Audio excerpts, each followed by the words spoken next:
that package that I was becoming interested in that ties together land and language and identity came fairly rapidly around 2000 and shortly after to have a somewhat new focus on health and well-being, which is an area of tremendous cross-cultural miscommunication, to put it mildly.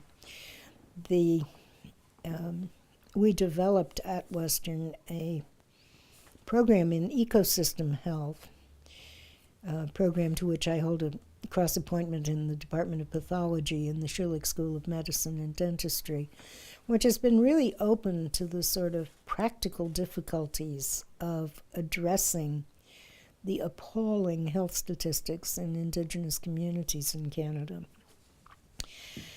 And they really had no idea what to do about it.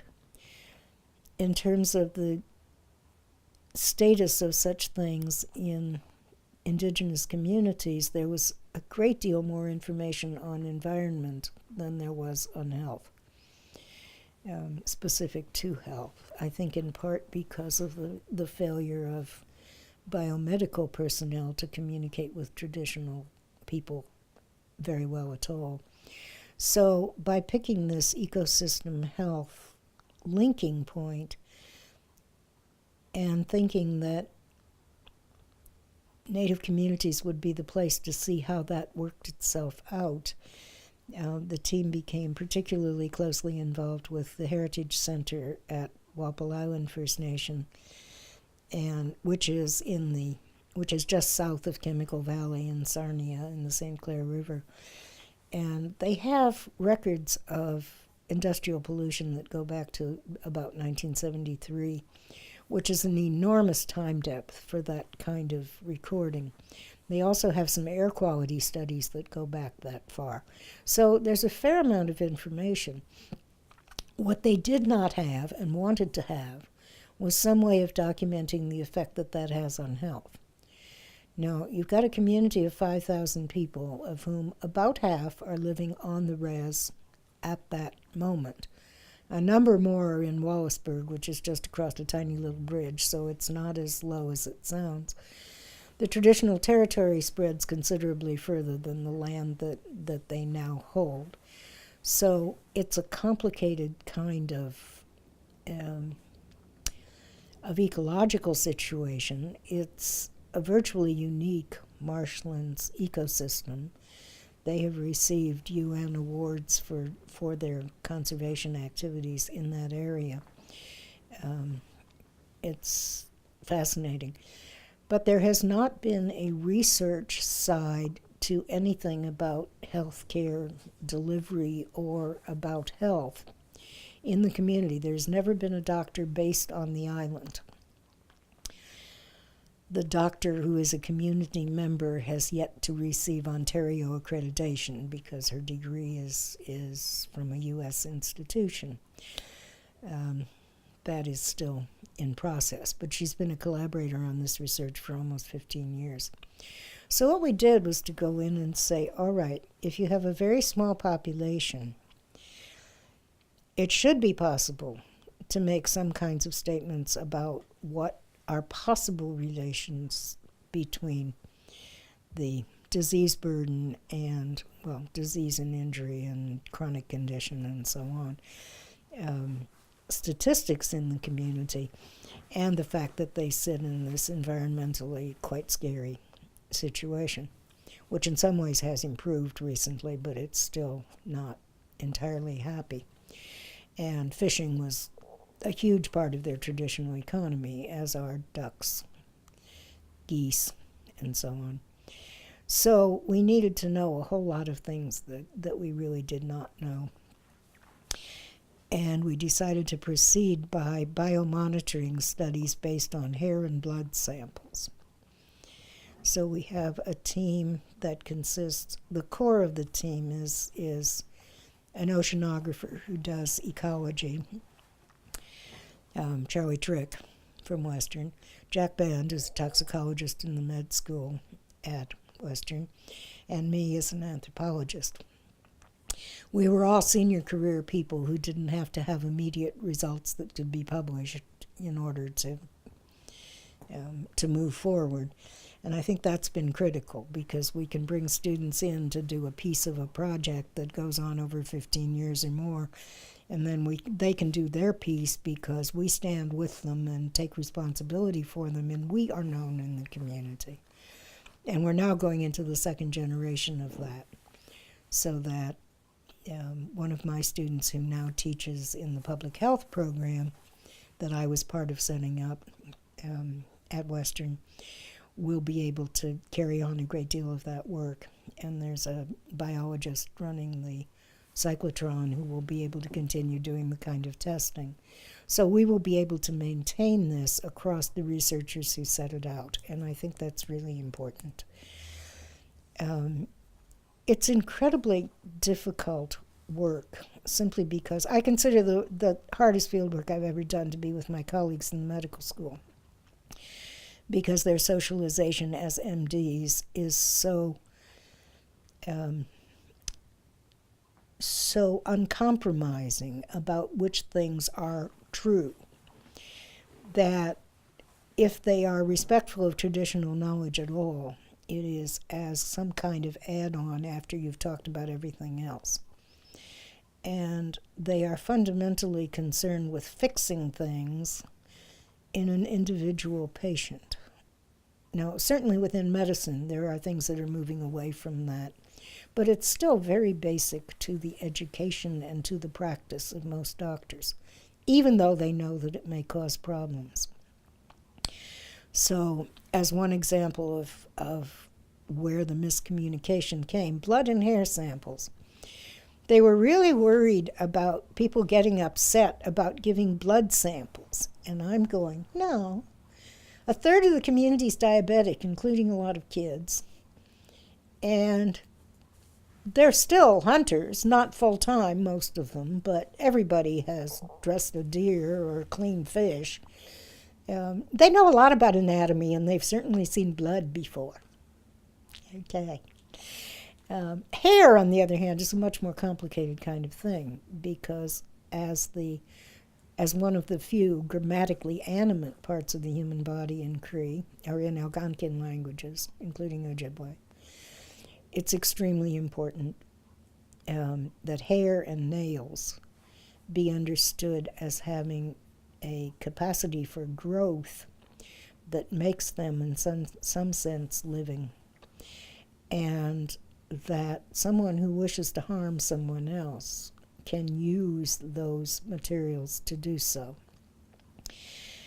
And so people are very careful about who has access to their hair or to their nail clippings. And I had a great deal of difficulty getting people to believe me when I said that. At one point we had a since deceased medical doctor on the Western faculty, and she was sitting with me and one of my immediate colleagues in this project, and he said, "Oh, that can't possibly be right." And she said, "Well, my daughter and I still cut each other's hair and bury the clippings in the backyard." And he spluttered for an amazing length of time, but you have an MD. Yes. It's not the same thing. It really isn't. And there's a whole sense of the embeddedness of the well-being, which is a slightly different thing than health in the doctor's a very different thing than health in the doctor's sense of not currently ill. That simply needs to be framed in a larger cultural and historical context. Now, I think we get a little further with that when we broaden from health to ecosystem health. Because first of all, you can start to say, okay, now about these endangered species of plants and animals.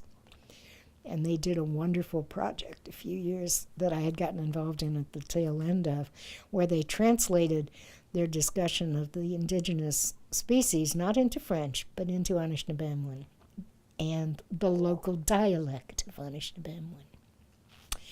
That's gorgeous. They dug out the few speakers, And it was largely from the residential survivors group, actually, as it turned out, though that wasn't a requirement. And so these 7 or 8, almost all old ladies, sat around together for a long time and discussed such questions as, how would we say environmental degradation in Anishinaabe? And they came up with this absolutely marvelous thing, for which I think I got listed as one of the managing editors, which was fun.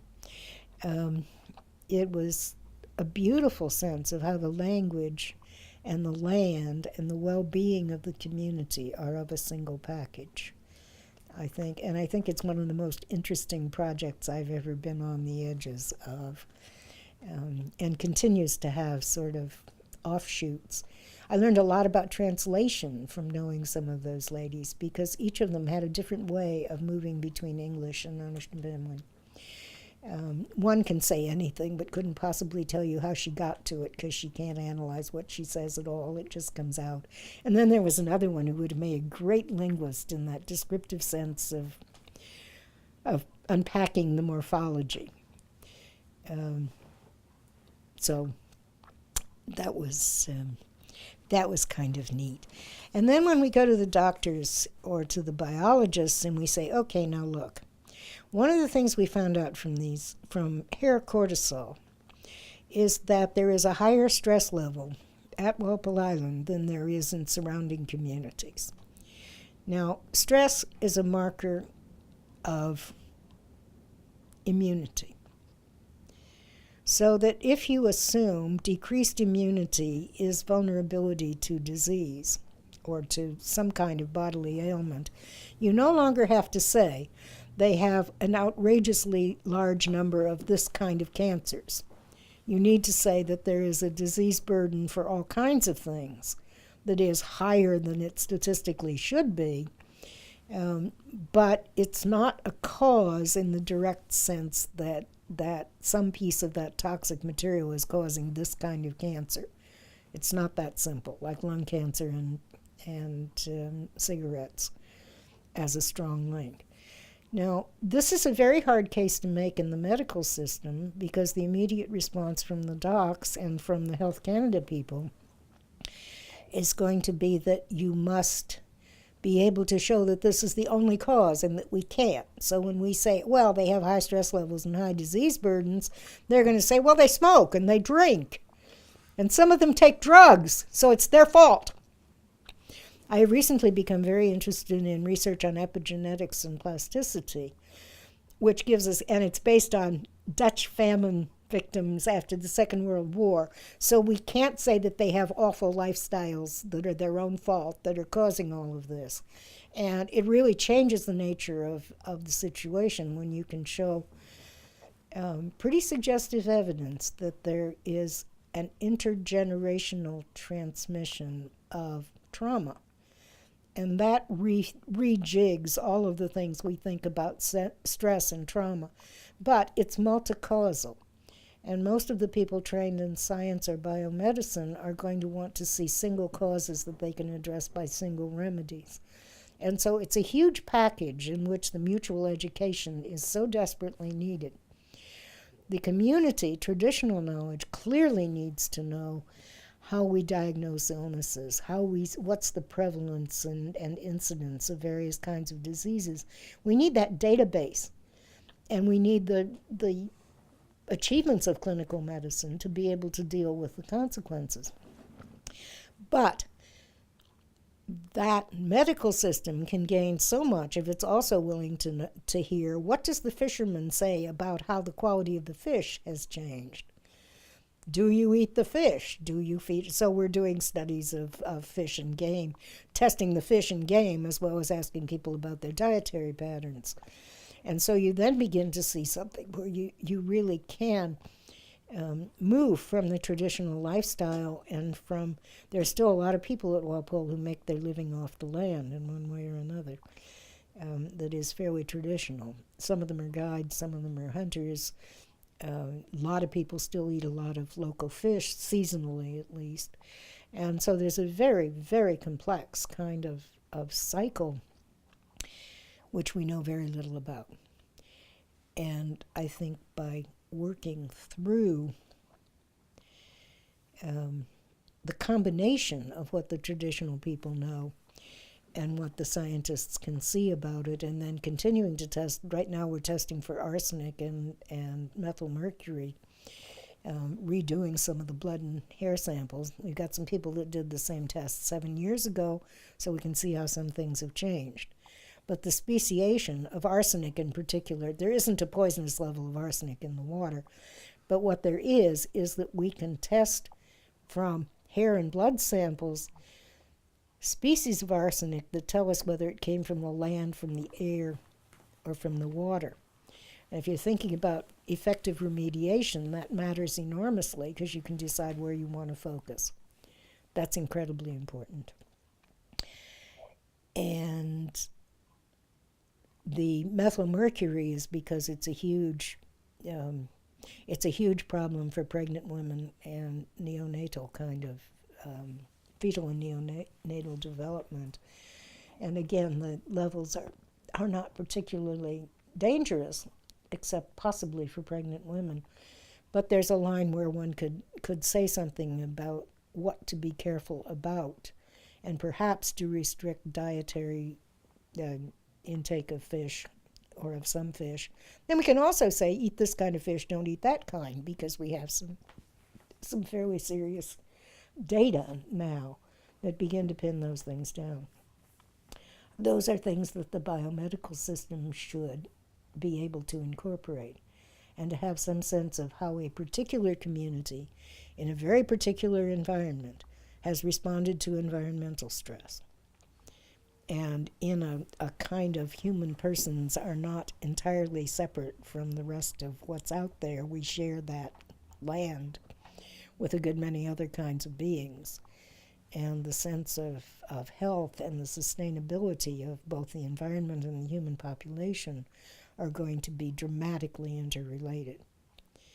We have found in that collaboration that our colleagues at Walpole Island are absolutely capable of responding to the science and the scientific issues. One of the things we did early was to decide that all of our community presentations would begin with a glossary. That was, of course, me. I'm sort of going, Jack, if I don't understand the words you just used, they're not going to either. And, oh, really? I mean, we all use the language that comes with our disciplines and don't always notice when it doesn't make sense to people. And so a lot of this has been to sort of say, all right, this is what biomonitoring is. This is what we mean when we talk about environmental degradation. This is what we mean by this kind of effect. And then we can begin to talk about health and about particular circumstances. The questions after these presentations are always particular. How much fish should I feed my family? What should I think about this? Do you suppose this is hereditary? No, they're incredibly sophisticated questions that have unintelligible medical answers, but that also have answers that can be fit into the way the community understands its own contemporary position. And I think that's the piece that's been fun. Now, in the public health program that we started a few years later at Western, also based in pathology, I got dragooned into teaching on overload, basically, a semester course in cultural and social determinants of health and another one in Aboriginal health. I agreed to do it if I could team teach it with one of my then recent graduate students, and did that. He now holds an assistant professor tenure track position in that program. And I'm still on the faculty, but not on the teaching faculty. I haven't taught since he took over, and I did it for 1 year with him. And then the next year with another of my students who was finishing his doctorate. And then because Gerald McKinley had a postdoc in Toronto with the Addiction Center, and then he came, CAMH, and then he came back to Western in the assistant professor position last year. So this would be his second year, and is now moving into being able to take over some of those things that we started out of ecosystem health. And that will then, I think, carry on. Very few public health programs in Canada have, I don't think anyone has quite the emphasis that we do, to be able to take the Indigenous health question seriously. Most of them are much more interested in epidemiology and statistics and figure that's what they'll be working in. And we've tried to bring in an ethnographic perspective, and I think done it pretty well. We are finishing with our 4th class in that program this year. We're now up to 60 students in a class. It started out with 30. And I think we're turning out some public health professionals who will have some quite anthropological skills. Even if they're in managerial positions, they will have a sense of something that might be happening from the ground up. And we hope they would be able to recognize when there is resistance because the communication is not working well and something needs to be rejigged so that it will fit. And so that has been the kind of tenor of that work. It has not, Western has not done very well at getting all the things that involve Indigenous issues on campus to talk to each other, which I think is kind of a shame. We have the Native Studies program. Its uniqueness is probably greatest in the fact that we, for a very small program, and it's just becoming an official department rather than a program, July 1st of this year, that First Nation Studies has offered Mohawk, the university has offered Mohawk since 1991 because I inherited someone who did it when I came to Western as chair, but we had never done a class that was an official class. And so we offered one. The dean said, yes, but this person doesn't have full credentials. He was a student who has not gone on to get the credentials because he wants to do his work. David Maracle, Kanatawakan. And he has, so he was going to do the course. The dean says, how will I know that it's done properly? And I said, because I'm going to take it for the first year. Oh, so I took it for the first year. I thus have a nodding acquaintance with at least the grammar of Mohawk, though that was a very long time ago. But he's a fantastic teacher and has prepared his own teaching materials. We then, as soon as it was possible to do so, and that was when I was starting the First Nations program, we hired someone to teach the Ojibwe language. And I've had a course in Ojibwe or Anishinaabemowin that has run pretty much every year since. And we have more recently added, and the we is only by courtesy, including me, but we now teach at Western Lenape, Delaware as well, which is kind of exciting. And have ended up being, although a long way from the Delaware original homeland, Western is the place where some of this stuff is happening, and that's kind of neat too.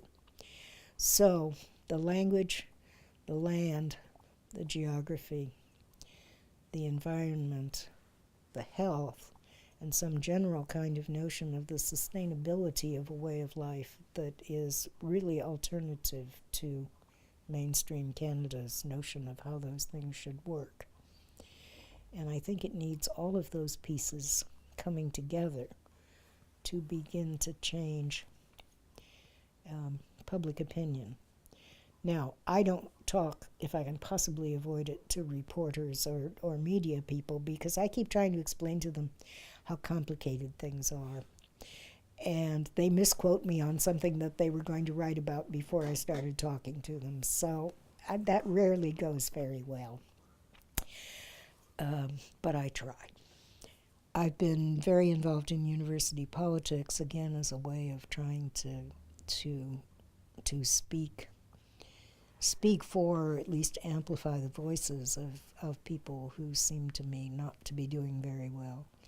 So I was twice president of the Faculty Association and often a member of Senate and served on the Board of Governors. If nothing else, all of those things mean that you know who to call when some individual person has a problem. And I think one has to do that. Goes back to those Cree and northern Alberta early days when I went into court with a lot of women trying to get their kids back from social services or equivalent kinds of issues. And no one would pay the faintest bit of attention to them. But I said the same things or made some kind of defense, and it did seem to make a difference. So it's this kind of, how do you get to the point where not only people are able to speak, but we have educated an audience to hear what they're saying. And I think that's true within many constituencies. I'm also an affiliate faculty member in women's studies. If someone isn't hearing me on a native rights question, I tend to switch gears and say, okay, let's talk about the fact that I'm a professional woman and there's a glass ceiling. And there is. I have to be outrageous to get anyone to take me seriously. Whereas if a guy said the same thing, it would be, oh yeah, fine. That's reasonable. And that's okay. I mean, I don't have any feeling that I haven't found ways to survive it.